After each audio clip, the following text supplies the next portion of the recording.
লক্ষ টাকায় ভাই, 3 লক্ষ টাকায় এই বাইক পাবেন।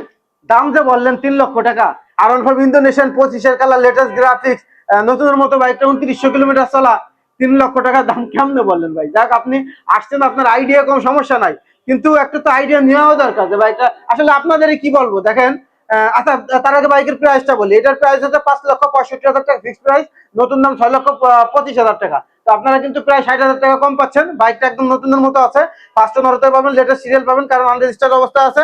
ব্র্যান্ড নিউ বাইকে যা আছে তাই আছে ভাই, ব্র্যান্ড নিউ বাইকে যা আছে তাই আছে, 2917 কিলোমিটার চলা। এখন কথা হচ্ছে যে আপনারা আসলে এত বাইক দেখে কনফিউজ হয়ে যান যে কোন বাইকের কোন দাম বলবো। তারা একটু অনভিজ্ঞ, তারা একটু কম বোঝেন, কম বোঝেন, স্বাভাবিক, বুঝতেই পারেন ভাই, দাম সম্পর্কে তো অনেকের আইডিয়া নাই। আমি এই পাঞ্জাবিটা কিনতে গেলে আমার কাছে যদি 4,000 টাকা আছে, আমি তো ভাববো যে আসলে কত বলবো, 2500 বললে তো দিয়ে দিবে। মানে এই যে একটা কনফিউজের ব্যাপার, তাদের আইডিয়া কম, তারা তো এটা হবে। তো দেখ, এটা কোনো ব্যাপার না, কিন্তু তারপরেও একটু আইডিয়া নিয়ে বের হয় ভালো। তো এত বাইকের ভিতরে আপনারা কনফিউজ হয়ে যায় বন্ধুরা। তো এটা কিন্তু একটা ভালো লাগার বিষয় যে আপনারা আপনাদের কনফিউজ করে ফেলি যে কোন বাইকটা নিবো, কোন বাইকটা নিবো, এইটা নিবো না এটা নিবো, ওইটা নিবো না এটা নিবো। এই কনফিউজ হইতেছে, দামের বেলায় কনফিউজ হয়ে যায়।